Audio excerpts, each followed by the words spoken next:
I'll spend a little more time on nutrition, feeding, and then finally a little bit on overall management and what we need to do for the daily care of those pigs. So can you all hear me okay? I better stop and ask that question. Hang on, because Abby, how can I get this to connect to this, to get the sound over on this instead of on, I don't know.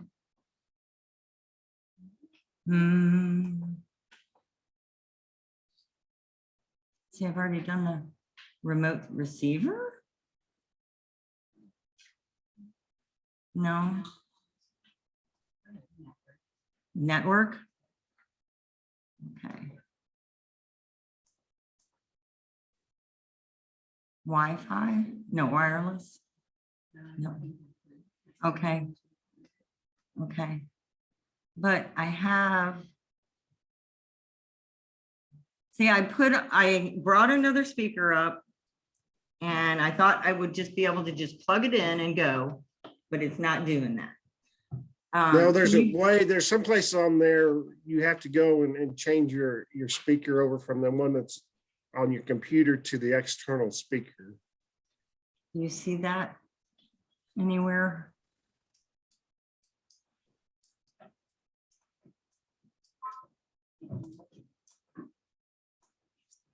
Yeah. You need to hook this up.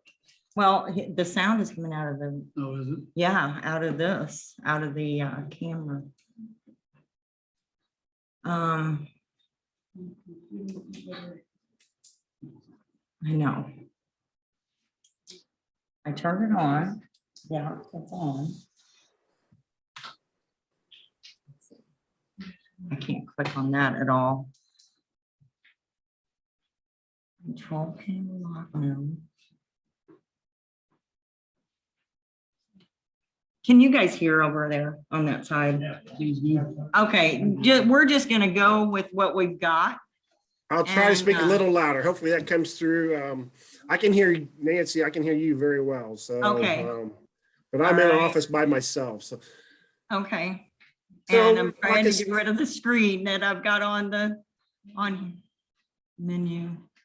Thank you. Okay. Are we All right, ready? now we're ready. Okay, so the screen you should be seeing is selecting your project, correct? Yes. So when you start selecting your project, I think the number one goal you need to have in mind is what is your ultimate endpoint? Are we going to primarily look at doing jackpot shows, which, you know, there's several kids that will show early through the jackpot season, you know, here typically April, May, and June. There's several kids that just want to show at the county fair. Or is your ultimate goal to show at the state fair? And when you look at pigs in particular, you kind of want to have animals tailored towards those specific shows. Yeah, you could get one or two animals and do all of them. But if you really want to be competitive and really do your best, I think, you know, having 2 or 3 different animals tailored towards a different endpoint for the show that you want to kind of shoot for is kind of the ultimate prize that you should be looking at. Also, you want to look at, are you going to show barrows? And, you know, barrows are only going to be focused on market hogs at the state fair. If you show barrows, they're going to be in the market hogs and that's only. Or you want to show gilts, and you can show gilts at most county fairs, either a market class or a breeding class. And at state fair, your gilts are only in the breeding show. So those are kind of things you want to think about before you go make that selection. So what's your ultimate goal? County fair, state fair, or jackpot? And are you going to show just market hogs, or is there some places like a gilt? You know, I can tell you, we showed a couple gilts, and there's different shows we went to. We showed them in the breeding class, or we showed them in the market class. It just kind of depended on what we felt like that day. So ultimately, you can do what you want. Secondly, you know, do you want to show in the purebreds? You know, there are a lot of purebred pigs out there, whether they're the Durocs or the Hamps or Chesters or Spots or Polands or whatever. There's even some of the smaller breeds, you know, like the Herefords and the Tamworth. They're growing in popularity. So you could show a purebred, or majority of the kids will go crossbred and compete that way. So those are a lot of things you can look at. Also, this time of year, you want to look at the size of pig you get. You know, it's going to depend on how old it is. When was it born? Is it a January pig, or is a pig that's just farrowed here a couple of weeks ago that we won't get until March or April. So, you know, or are we going to get a younger pig that we can shoot for the state fair, or maybe even a later show such as the American Royal or something like that. So the size of pig you get depends on what shows you want to go to. And lastly, it depends on your management style. You want a pig that you can feed hard and feed, you know, and not have to really manage their weight, where so you can get a little lighter pig, push them as hard as they want to go and get them to the ultimate endpoint. Or if you get a bigger pig now that you want to jackpot a little bit, but still want to keep it for your county fair, it's going to take a little more management and focus on those details as far as how we're going to finish that pig off and make sure we don't get it too heavy, trying to keep it fresh and so forth. So, you know, those are some things that you need to keep in mind as well. So your level of management and what type of show you're going to and when is that show going to be held. I'm going to primarily focus on market hogs. So when we talk about market hogs, the first thing we want to look for and when we make that selection is we're going to look at muscle. You know, market hogs, and that doesn't matter if we're looking at market cattle, sheep, goats, or whatever. When we're looking at market animals, the first thing when we make that selection is we want to look at the muscle.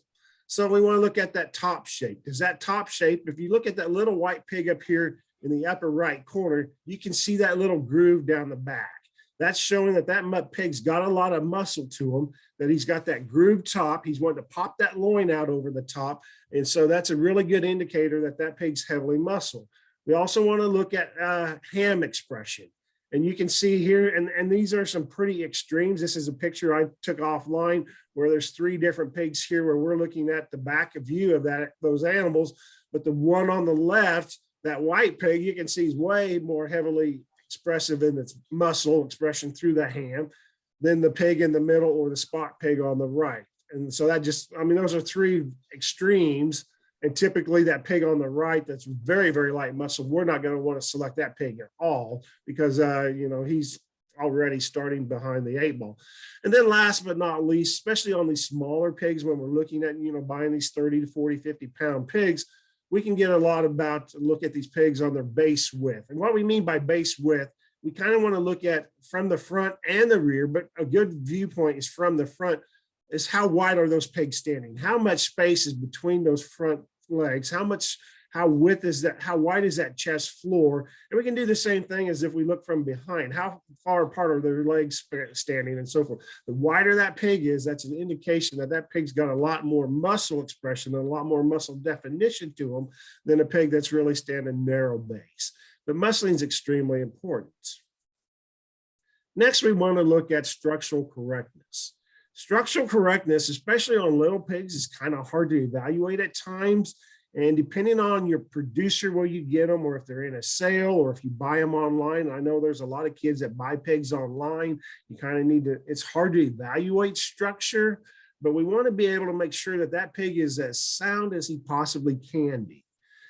So on these little pigs, a way to look at structure, what I like to do is start from the ground up, where I tell the kids, start from the ground up. Let's look at their feet. Let's look at their toe size and their toe shape. If their toes are nice and even, if they've got a little spread to them and they're standing flat-footed, that's a good indication that they're going to be relatively sound. You know, if their toes are narrow and want to be a little long and narrow, we can tend to have a little more problems. Or if their toes are really short and they're standing up on top of their toes, then we can have some problems there where that pig, as it gets older and it gets heavier and there's more pressure put on its structure, it's not going to want to be as easy and free moving on those pigs that have really small toes where they're standing up on the tips of them. Another one we want to look at is angulation and the slope of the legs. And you can see here in this picture on the upper right on my screen where there's 3 pigs, the back legs are together. The very far left one is where we have a nice slope down into that hock, that rear hock, and then we go straight down and we have a little bit of angulation here in that back pastern. The middle picture, that pig is extremely too straight. And when that pig gets heavy and he gets up to those upper 200 weight range on these market hogs, he's not going to want to walk at all. He's going to be really short striding, really stiff, And he's going to have a lot more stress on his joints just because there's no flex or angulation to those joints.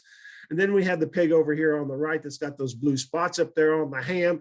That pig's actually got too much set to his legs, got too much angulation, and that can, it's not going to affect his movement, but it just affects how he overall looks and his appearance and so forth. So yeah, there's like I said, structure is hard to evaluate for a lot of people, but structure is extremely important.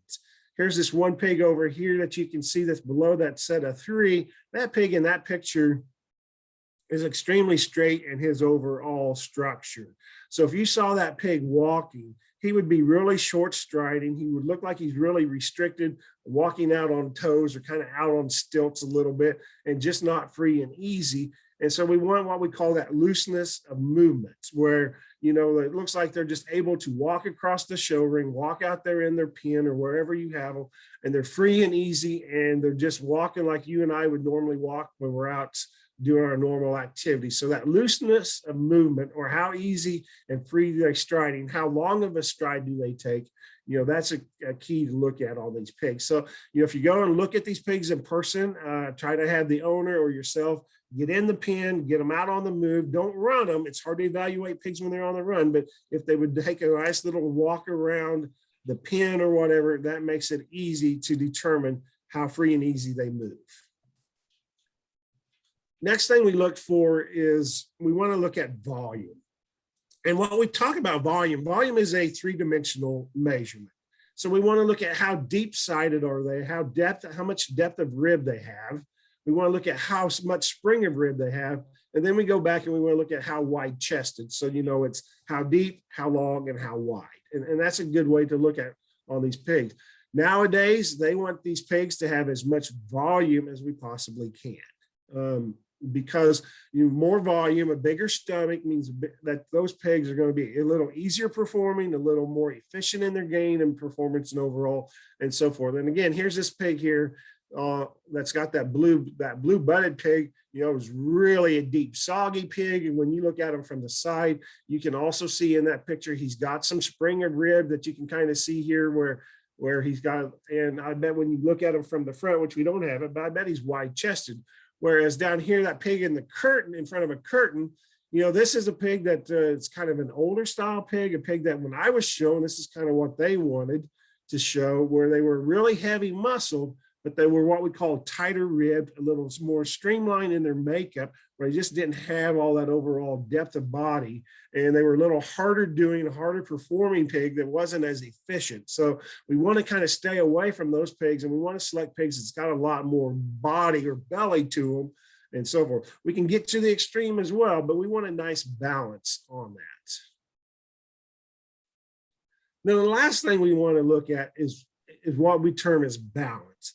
And balance is kind of hard to select unless you kind of know what you're looking for. But a good way to look at that balance is if we divided that pig up into halves or thirds or quarters or whatever, would it look like that pig, you could put them together in a puzzle without having any problem whatsoever. So if we took like this white barrel or white striped pig here in the middle, it's got the black head. If we cut him in half, I think you could easily say, yes, that front half and that back half, they go together.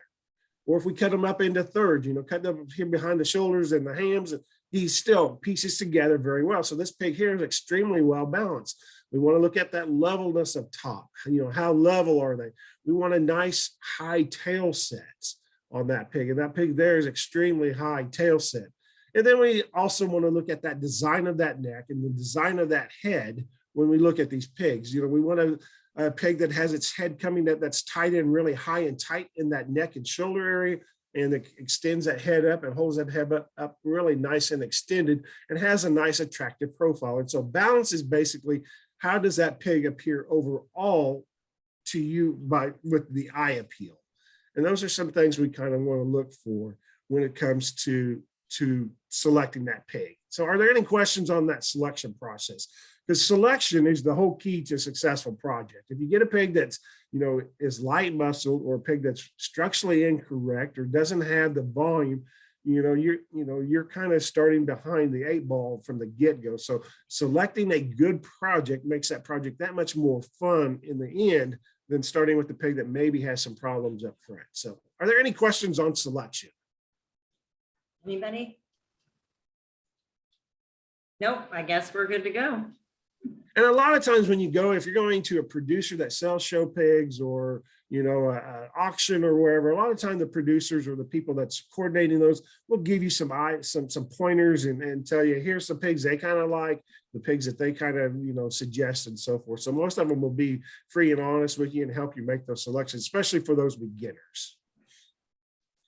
Next, let's talk about facilities and equipment. I think and you don't have to have a lot of facilities to show pigs. I can tell you my facilities that my kids had pigs in is a little shed that we used to have calves in, and we got calves in now because we don't show pigs currently.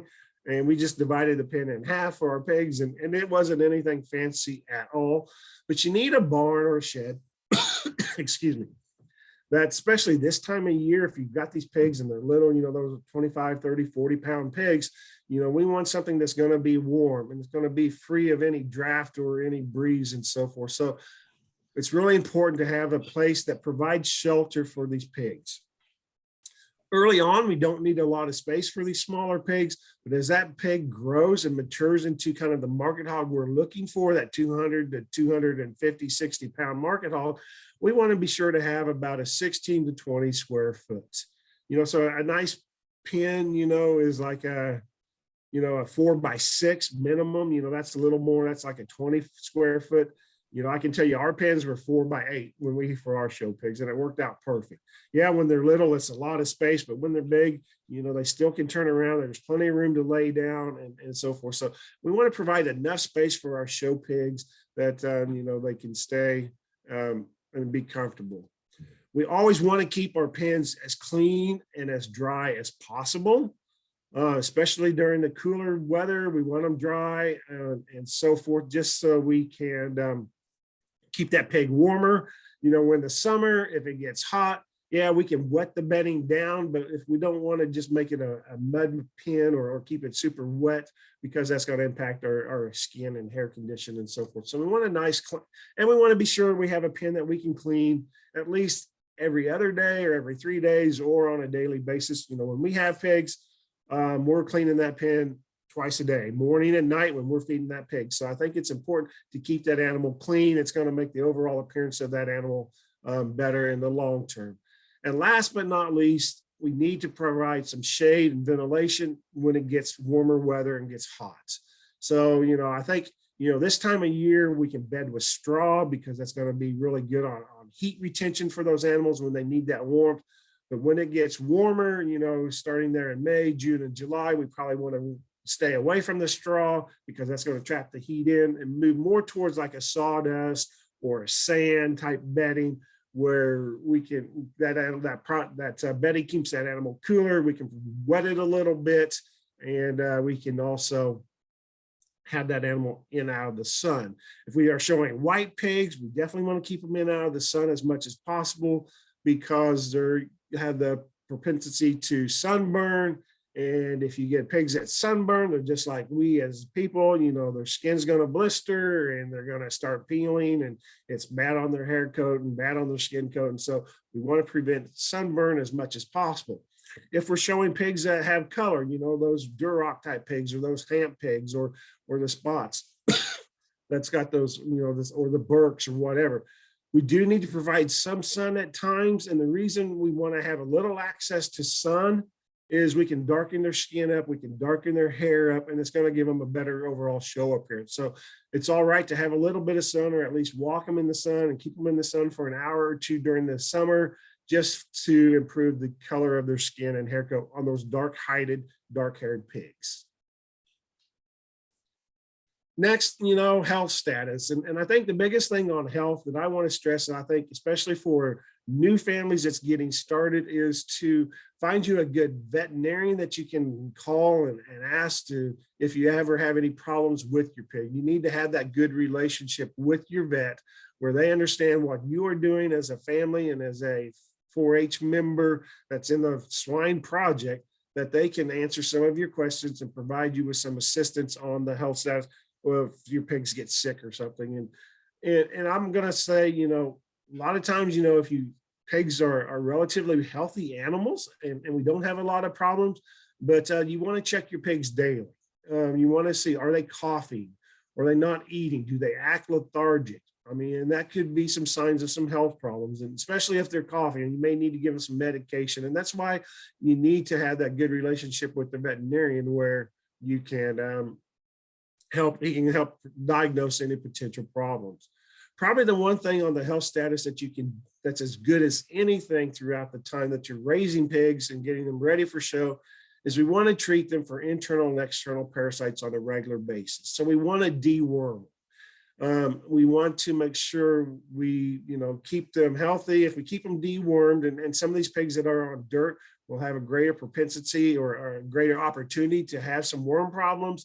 And so we want to deworm them on a regular basis. And we don't always want to use the same product. So I would recommend deworming or treating them for parasites every 4 to 6 weeks. And I probably would change the type of product that you're using. You may 1 month give them an injection of Ivomec, and the next month you may give them some Safeguard, which will treat worms as well. So we want to just alternate on that, but we want to treat those animals regular, and we're going to get a lot more utilization of their feed, and they're going to perform better if we keep the parasites down.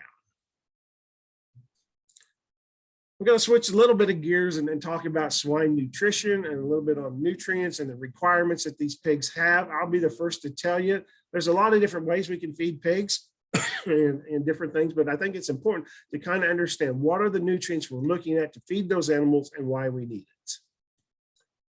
First and foremost, probably the greatest nutrient it needs is water. Water's important for hydration. If we have limited access to water, especially if it's extremely hot. Those pigs will definitely suffer in performance if we restrict them. And if it's restricted too much and it gets too hot, then we can actually cause death. So we want to avoid that. And it's important to know how much water a pig's going to drink. And unless we have an automatic water system, which we showed pigs and we never had an automatic water system as far as continuous water supply. We just had some PVC pipe that we put a nipple on and we changed water out 2 or 3 times, 4 times a day to make sure it was fresh and cool and clean every day. But it's good to know how much a pig's going to drink. These little pigs aren't going to drink a lot, but when they get to 200 pounds or more, they're going to drink 1.5 gallons to 3 gallons a day, depending on temperature. So it's important to know that we provide ample amount of water every day for these pigs. Make sure it's clean and fresh. If it's dirty, they're not going to want to drink it as well and drink as much. And we want to make sure it's cool. Pigs will not drink hot water. So, like on mine, for our pigs, we had to change the water out. Every time we were out doing chores, we changed out that little PVC pipe that would hold about 2 or 3 gallons. Every day it was filled up with fresh water at least twice, if not 3 times. So make sure it's nice, cool water because they won't drink hot. Next, a nutrient I want to talk about is protein. Protein's a major component of meat, milk, and fiber. For our show pigs, the primary thing we want to look at is meat. Protein's necessary to maintain muscle or body tissue or muscle, and it's necessary for growth, and protein requirements changes over time as pigs are growing, especially these young, and I don't know why it says lambs, but as young, fast growing pigs are going to require 20 to 24% crude protein in their diet, about 1.2, 1.4% lysine, which is an amino acid that's in there. So, as that pig's young, especially when you buy it here, 30 to 40, 50 pounds, it's going to have a high protein requirement, and it's going to utilize that protein to deposit muscle. As pigs get older and then they become heavier and become fatter, less protein is required. So on pigs, typically what we do is we do a lot of what we call phase feeding. So early on, we're going to feed them a growing ration, a weaning white ration up to, and then transition to a growing ration, and then finally a finishing ration. You know, those finishing rations typically are going to be 16, 17% protein.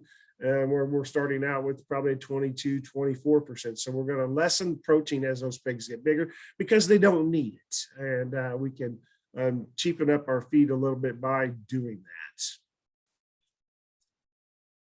Next, we want to look at is carbohydrates. Carbohydrates is the primary energy source. Carbohydrates needed for growth, they're needed for weight gain, they're needed for that fat deposition. For what we're going to primarily feed our pigs, we're going to feed, and pigs do well, we're going to probably feed them, 90% of their diet's going to be corn. 75 to 80% is going to be corn, because, and we'll feed some oats at times, and because they're extremely high in carbohydrates, and that's how pigs will fatten. I put down here, and pigs don't eat hay and forage. I know there's some producers out there that have pigs out on pasture for them to forage and so forth. But hay and forage are very, very low in carbohydrates, and pigs don't perform well if we're trying to feed them a lot of hay or grasses or have them out on pasture. And so that's why I just put that in there to just let you know that that's the reason, because pigs are a simple stomach. They're just like we as humans are. And so, if we just ate lettuce and salad all day long, we're going to not have near the nutrients we require than if we had the other things in there. So carbohydrates are extremely important. Minerals and vitamins are what I'm going to talk about next. There's two different classifications. We have what we call macro and micro minerals. And the reason they're classified two different is depending on how much they are needed in the diet. The macro, the two primary minerals are calcium and phosphorus. They're in the largest need because the pigs are growing, and that's basically for their skeletal structure, for their bones and so forth. We need calcium and phosphorus. And then we have about 10 micro minerals that we look at that are important, that are, sodium and chloride, so salt, your iron, your copper, your selenium, zinc, iodine, manganese, chromium, and cobalt. Those are micronutrients, and those are what we kind of look at that we need to possibly supplement depending on the diet of the pig, but those are the minerals. We look at vitamins. We had two different classifications of vitamins. We're not going to get into it. I'm just going to kind of talk about it. We have our fat soluble vitamins. Those are your vitamins A, D, E, and K.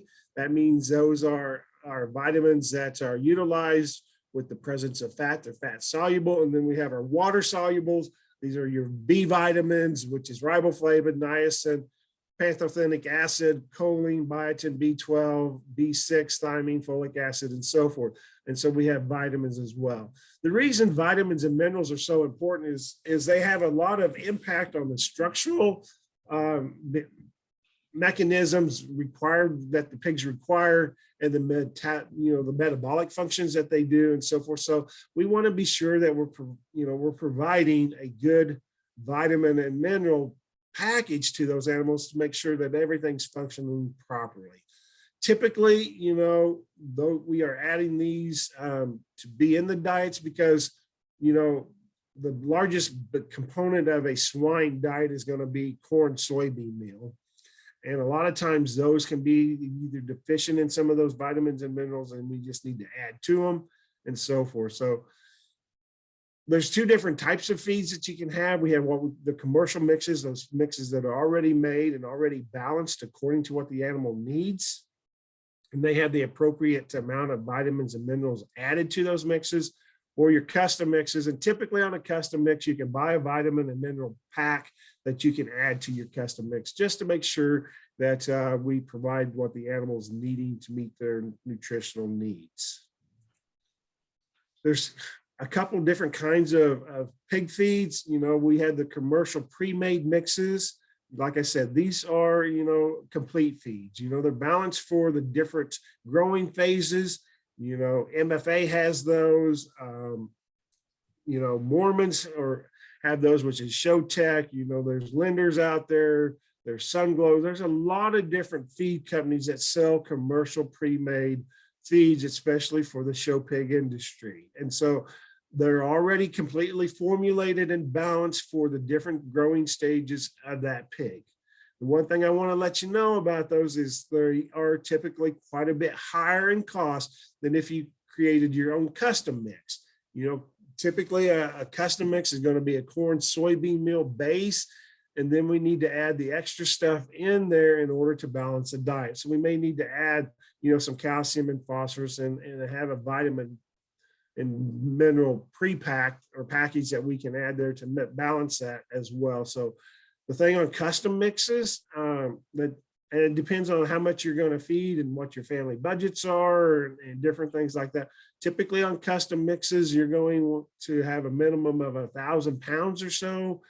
Some places that do custom mix require 2,000 pounds. So, you know, 2,000 pounds. And if you only have 1 or 2 pigs, you know, that's a lot of feed that you're going to have to feed up before you get the next mix. And so, you know, we want to manage our feed inventory accordingly.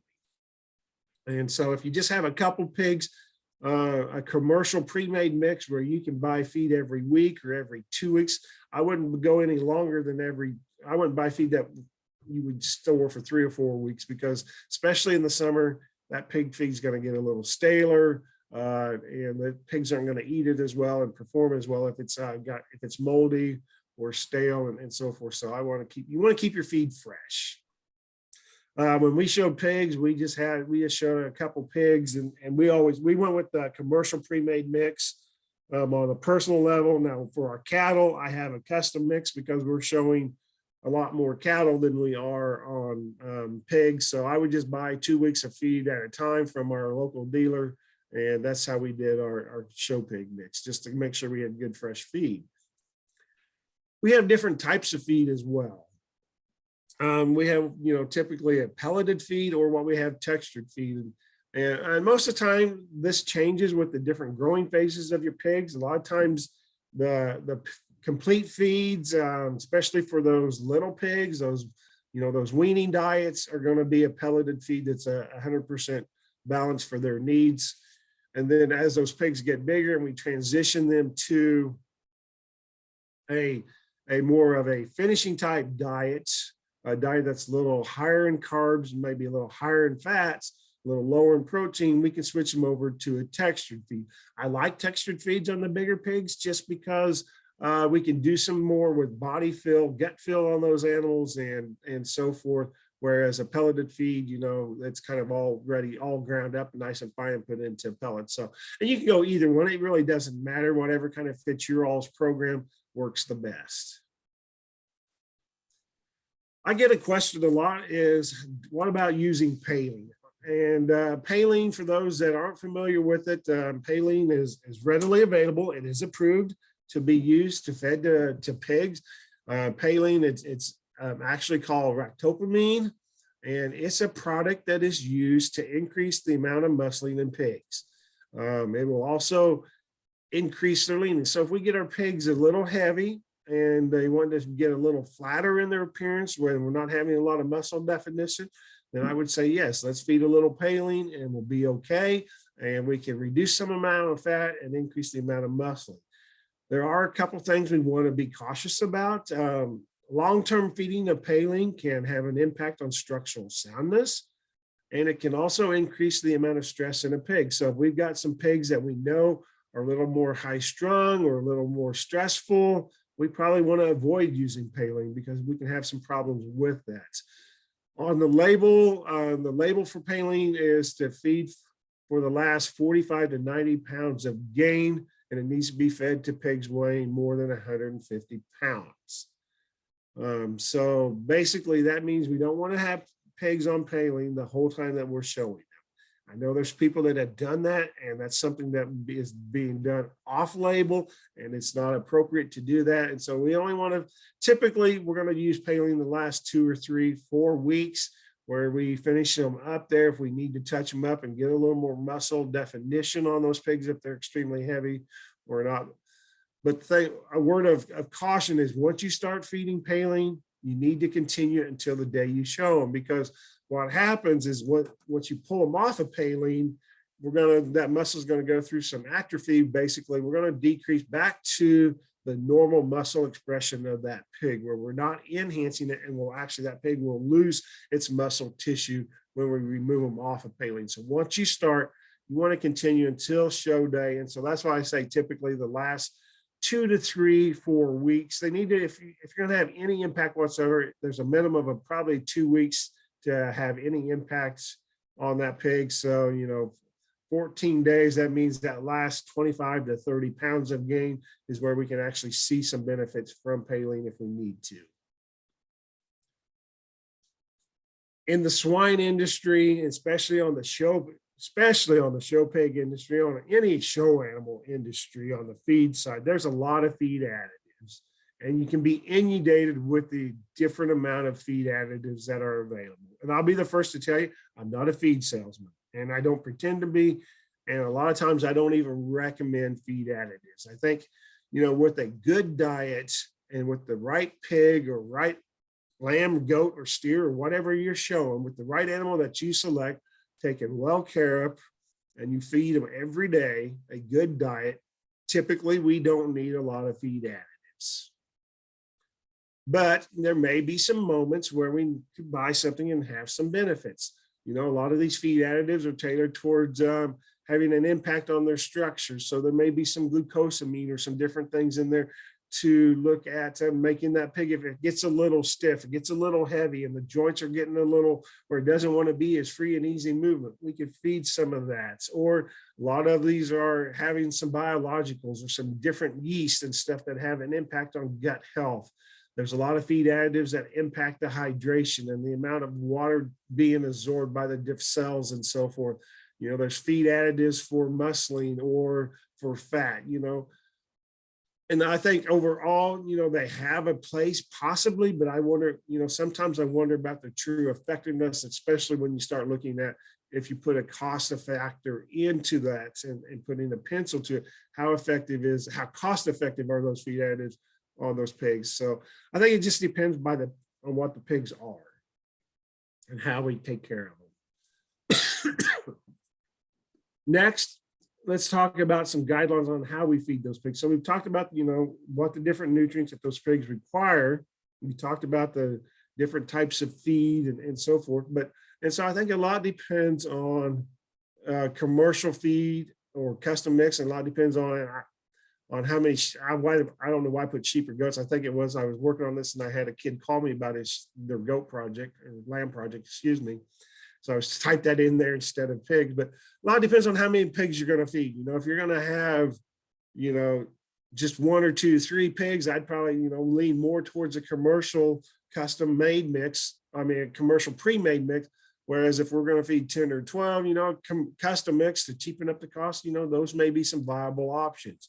You can look at, are you going to use a pelleted feed and a textured feed, and maybe do both and then do a transition? Start with the pelleted for those little pigs, transition up more to that textured feed.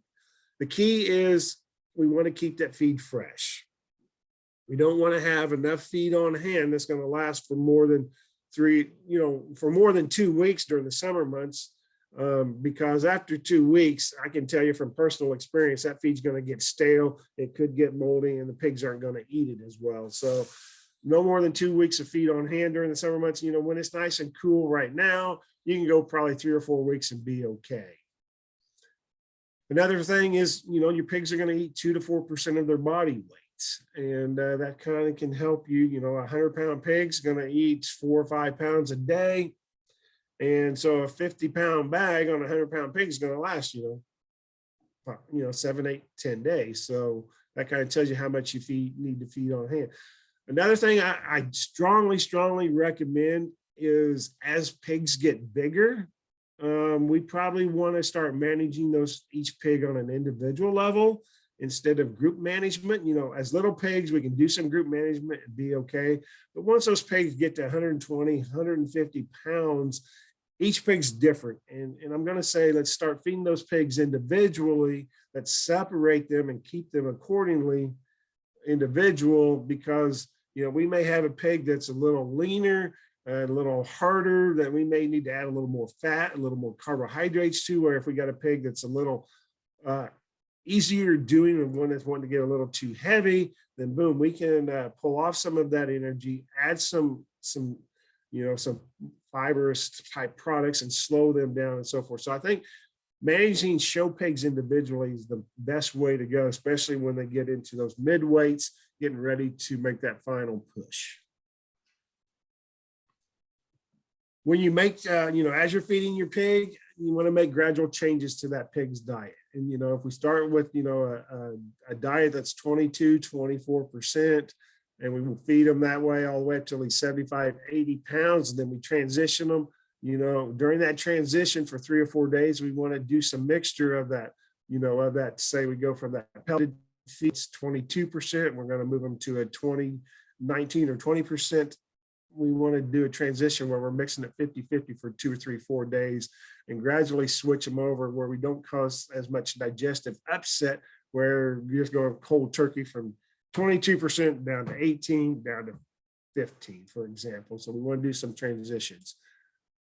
We want to change your feed according to size and condition of the pigs.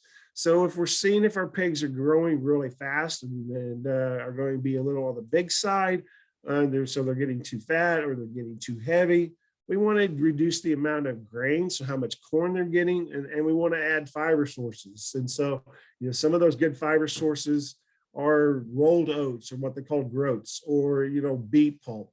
There's other things out there as well that, will increase the fill. So we still want that pig to eat. We still want to maintain that pig where he's going to keep a full belly, because that's going to make him deeper body. It's going to give him more spring of rib.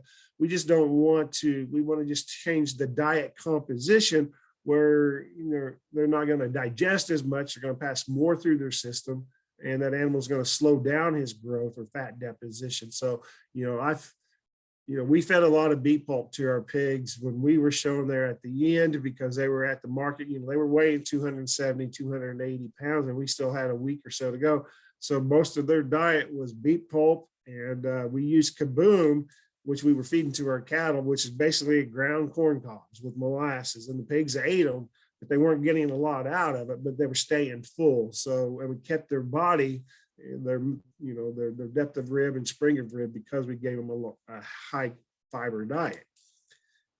However, if our pigs are a little on the thin side or a little harder appearing, doesn't have enough fats, then we want to increase the amount of feed, increase the amount of grain that those animals are getting. We may want to add some fat too. There's a lot of products out there that have fat. Fat's going to have 2.25 times more energy than our corn will. So we want to, and another thing is we can feed that animal more frequently. So we want to, instead of feeding it twice a day, we may feed it 3 or 4 times a day in order to get more weight gain, to get a little more fat deposition on those animals. And the last but not least, pay attention to details. Feeding is a science, because there's a lot of knowledge that we know about feeding pigs, but feeding show hogs is also an art. So I think it's important to look at those attention to details.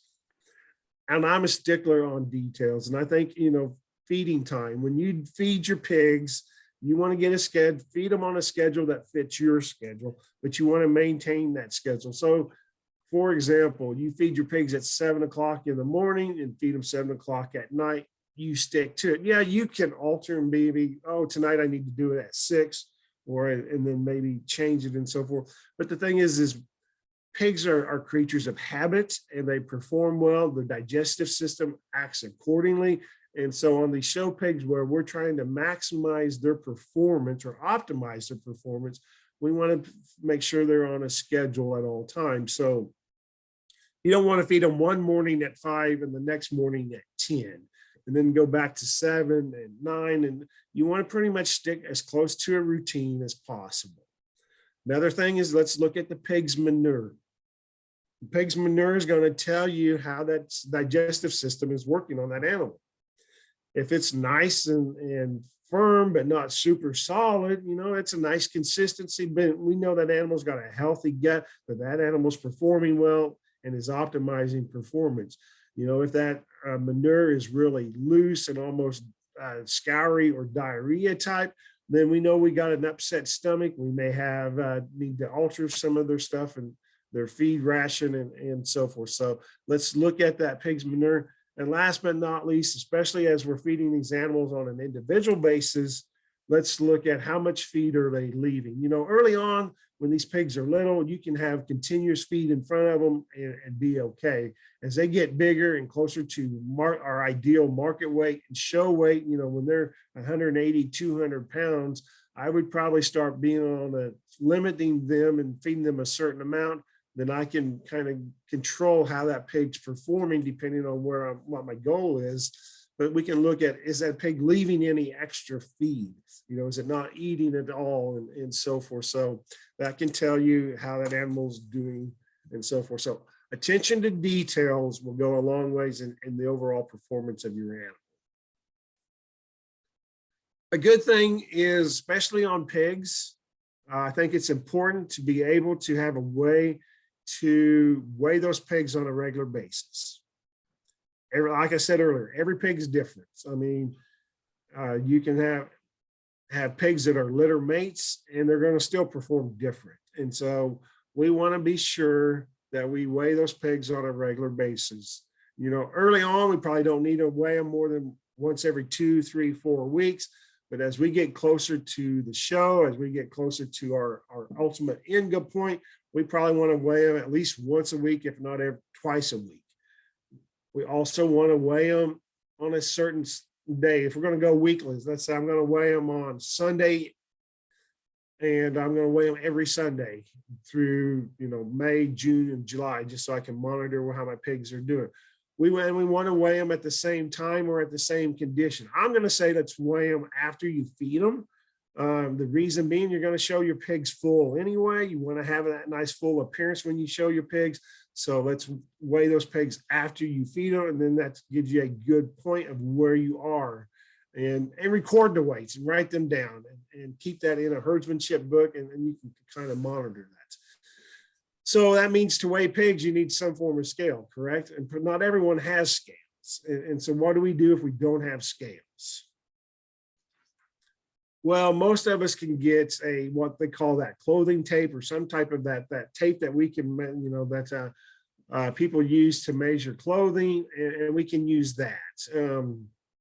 It's not the most accurate. You can get within 10 to 15 pounds, but it kind of gives you, if you do the same method every time, you can at least track and monitor weight gain and weight growth and how much growth that animal's doing. So when you use that tape, you want to measure right behind the shoulders, around the heart girth.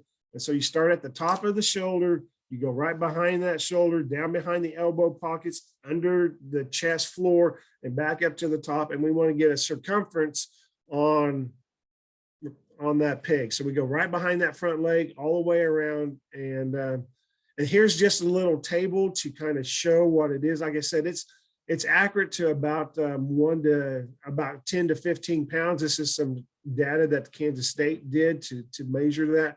And so I put this little chart here. So, you know, if you started out like the pigs right now that you're buying is going to be probably 25 inches plus or minus, those 50-pound pigs are going to be 50 pounds. And for every 5 inches, basically for every inch, you're going to basically add almost 10 pounds on that. So when we do that what we call that heart girth width measurements, you know, we can kind of monitor that pig and get close to what it is approximately weighed. So kind of use that for what you want. It's kind of a good guideline. You know, ideally, if you have access to scales, you know, that works the best, but not everyone has access. So this is your next best option. That's really cheap and inexpensive. Most of those tapes are $4, $5, $6. Now, so any questions on feeding pigs? You know, how well you take care of your pigs, how you feed them, what you feed them. You know, a lot of times I tell people it really doesn't matter what you feed them. It's just you need to feed them and make sure they have access to do well. You know, as you stay in the showing pigs a little longer, you want to be a little more competitive. Then the art of feeding pigs becomes a much more important, where you can add some of these additives and so forth. But I think early on, the key is let's get that pig fed and get it growing and meeting its genetic potential to lay down muscle, to put on some fat and get ready and have that pig ready to show. So Does anybody have? Next, let's talk, any questions? I do have a quick question about, Yeah. you were talking about additives, putting the additives if they need the additives and things. Is there a rule of thumb as to if they can have certain things? Because most of these hogs that the kids are showing here are going to be sold at auction and go to for butchering. Is there Yes. any issues that we need to watch as far as if they're going to the slaughterhouse, basically? No, most of the additives that are available, the commercial additives that are available, and if you use Paling, I mean, Paling is completely legal and it's approved. There's no impact or anything. All Paling's doing is, it's not a hormone or a steroid or anything like that. It's a compound that increases muscle definition. So, it's gonna reduce the amount of fat, increase the amount of muscle deposition. So we could have a little problems with, like, for example, Paling, if we start talking about pork quality, because we may be pulling some fat off that has an impact on pork quality. But overall, all of these additives are going to be completely safe and effect, as far as meat quality and meat carcass concerns. Okay, consumption basically is what. Yeah, and when you're feeding these additives, a lot of them, like I said, if you go down that route, and I'm not pushing one additive or the other. When we showed pigs, we fed a couple of them, and I did not use Paling at all. I didn't use it, but we did use a couple other additives. One pig was a little harder, so we added some fats. But other than that, we were pretty much straightforward on what we fed. But feed it according to the guidelines that's recommended. They all are going to have feeding guidelines, say, feed a half a pound a day or a pound or whatever, because, these additives have had research done on them, and, you don't want to go above and beyond what the recommendation is. Okay. Good question. Any other questions? Nope, I think we're good. Now let's talk about daily hair and skin care. I think, it's extremely important that we spend a lot of times with our pigs. That if you work with your pigs 10 minutes a day from when you get them to when you show them, you think the amount of cumulative time that you spend with that pig, it's going to add up overall. Where, there are some kids that, that I've known and I've worked with that, they don't do anything with their pigs, besides feed them and water them until the last 2 or 3 weeks before the show, the county fair. That's when they start working with them. Well, you can never catch up the amount of time as if you started from day one, even if you, like I said, you did 10 or 15 minutes with your pigs every day. So I think daily care is extremely important in working with those pigs. So early on, when you get that pig, get in the pen with them, start brushing on them, start petting on them, gentle them down, and start enjoying your project. Like I said, I grew up I showed lambs and pigs and cattle. My kids had just done pigs and cattle, and they've always said, every time we went out to do our chores morning and night, the one thing for sure, our pigs enjoyed having us out there. They have pigs have such a personality, and they are happy to see you, where, calves are not going to show that type of personality. Lambs and goats aren't going to show that. So pigs are a very enjoyable project, and they're going to show, especially the amount of time you work with them. So spend a lot of time with them. As I said earlier, keep pigs clean, especially your show pigs. I'm going to recommend you want to wash them once or twice a week. Don't wash them every day. You don't need to wash them every day. You're going to want to rinse them down and use water and keep them clean, but don't use shampoo every day. Shampoo is going to be tough. It's going to dry their hair out. It's going to dry their skin out and so forth. So just wash them once or twice with shampoo, but let them to wash, at least rinse them off once a day. And, if it's really hot, you're going to do it 3 or 4 or 5 times a day. Brush their hair every day if you can. Now, early on here this time, if you're not close to any shows, you don't need to worry about that. But as you get closer, if you're going to start jackpotting here in a couple months, and then hit your county fair and so forth. You're going to want to brush and work the skin and hair on that pig every day. You will apply a light coat of conditioner. We don't want to use heavy conditioners, but a light coat. Clean Sheen is an excellent product. Or, we use Clean Sheen every day, twice a day on our pigs every day. And then about 2 or 3 times every day, every time we wash the pig with shampoo, we use Revive Light. It's a spray-on oil. It's a little heavier than Clean Sheen, but it's a conditioner that, when you wash those pigs, you're removing the natural oils in those hair on the skin and hair and you need to replenish that. So use conditioner on a regular basis. And you can tell the day of the shows, those kids that have used conditioner, those kids that have brushed their pigs and taken good care of those pigs, when those pigs hit the show ring, all you have to do is add a little water to them, spray them down with a little water, and their hair's going to pop, their skin's going to shine, and boom. You don't have to, there's not a lot of prep on these pigs if we do a lot of daily care on them up front. And then, as I said earlier for facilities, we want to be sure we provide shade, especially for white pigs. We don't want those white pigs to get sunburned. Once a pig gets sunburned, it's almost impossible to ever catch up and get that pig back looking to its normal and full healthy skin coat and hair coat compared to if it did not have sunburn. So provide shade and keep those pigs in out of the sun if they're white. Now, if they're red or black pigs, like I said earlier, they do need some sun exposure just to darken up their hair and skin and so forth, because those Durocs and those Hamps, that the red will get darker, that black will get deeper and richer in color, and it really adds to them compared to pigs that are 100% in the shade. So just kind of monitor, depends on the type of pigs you have.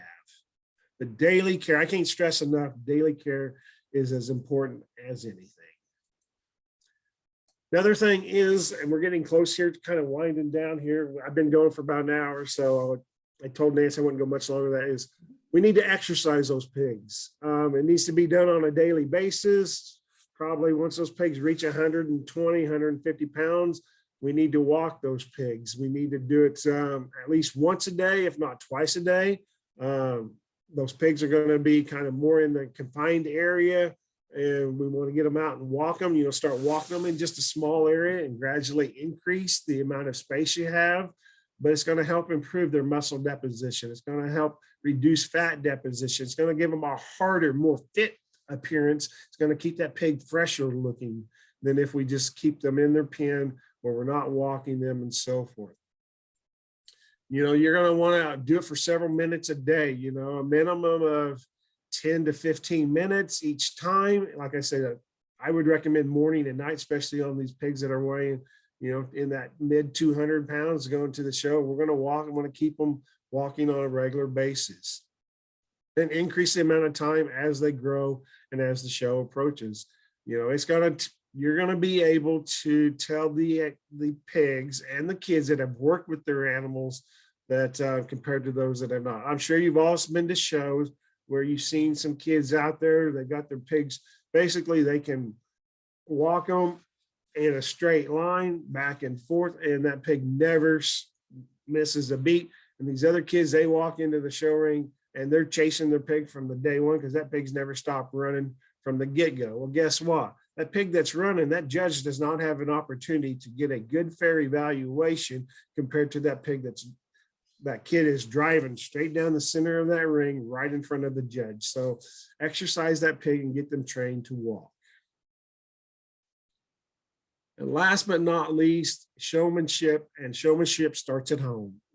Showmanship is practice, practice, and practice. And you want to train that pig, you want to use a whip or a soft stick or some type of PVC pipe or something, but you want to train that pig where it walks with its head up. So you might have to tap it gently, but walks with its head up. You want to train that pig where it takes a nice stride, but it's not walking too fast and so forth. So, I can tell you, from personal experience, we started in a small little lot with our pigs.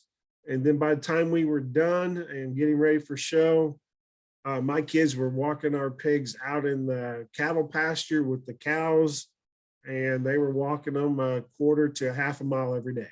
Typically a quarter mile twice a day, morning and nights on those pigs. And at times those pigs, you know, we'd walk them after we first started to walk them before we fed them. And then they realized, well, hey, they'd walk down to the end of the pasture, but they'd run all the way back because they knew they'd be getting fed. So we would feed them first, let them eat, and then we'd walk them, and that controlled their tempo of movements because they kind of got into the habit of boom.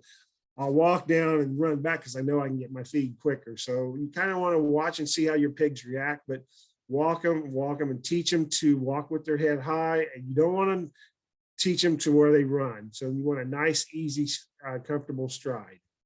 It's also good to teach that pig to, when you're not wanting to show it and you just want to stop and scratch its belly. So teach that pig to just be able to stand, because there'll be times out there in showmanship where the judge may ask you to stop the pig, or if he's talking to class, or if you're in the championship drive, he's making his comments or something, he may ask the pigs to, or the driver, the kids to stop their pigs. So, you know, you get down on one knee, you kind of scratch the side of its belly or the underside of its belly and just want to stand there. So you want to teach it to do that. And the reason we want to practice at home is you want to have that pig ready to go for when that judge looks at that animal when it first walks in the ring, because you may only have a handful of seconds that judge is going to look at that pig. And that first impression is going to be the first thing. I've judged several shows over the years, and I will look for those pigs that I can move up to the top of the class first and foremost. And if you're kind of one of those middle to bottom of the class pigs, you're not going to get a second or third look. So you want to be sure that first look counts. So I think it's important to practice at home on your showmanship skills. And last but not least, just want to have some points to remember. Daily care, I can't stress that enough. You know, pay attention to details, feed that pig at the same time, twice a day, 3 times a day, keep it consistent, use proper feeding, look at good management practices, look at the health, the nutrition, the showing, and always ask for help. There's a lot of people out there that is willing to help and provide you pointers and guidance. And last but not least, you know, this is a 4-H project. This is a project that, you know, we want you to have fun, but we also want you to learn something. There's a lot of life skills and life lessons that are gained from showing livestock. And I think the best part of 4-H is the live animal projects. You know, my kids have been in 4-H for many, many years. I grew up in 4-H, and we gain way more from our livestock projects than we have from anything else. So I think I'm glad to see you all having the livestock projects, and hopefully you can make this gain some life lessons and valuable skills that you'll use later on. So thank you for your attention. Hope this was met what you were wanting, Nancy, and ask me any questions. Is there any questions? You must have done a wonderful job, because we have. Or I just got tired of listening to an old guy over here in Harrisonville, Missouri. Well, I want to thank you very much for taking time on your Sunday to do this for us, and we appreciate it. I think we have a lot to chew on here. But and you have my slides, so and Nancy's got my contact, so feel free to email me at any time. I mean, if I was closer, I mean, I'm a long ways away, but if I was closer, I'd come out and I do a lot of farm visits with kids and go out and give suggestions and stuff. But since I'm not where I can do that, I'm more than happy to answer questions via email and so forth. So drop me an email and I can try to answer them the best I can, or if need be, we can talk over the phone and so forth. So, you know, I love showing livestock. I think it's a great thing for kids. I think there's a lot of things in there that they can learn and gain from it. And it can be a fun family activity. Absolutely. Absolutely. All right. Well, thank you. And you enjoy the rest of your day. Thank you, Nancy. You take care. Thank you.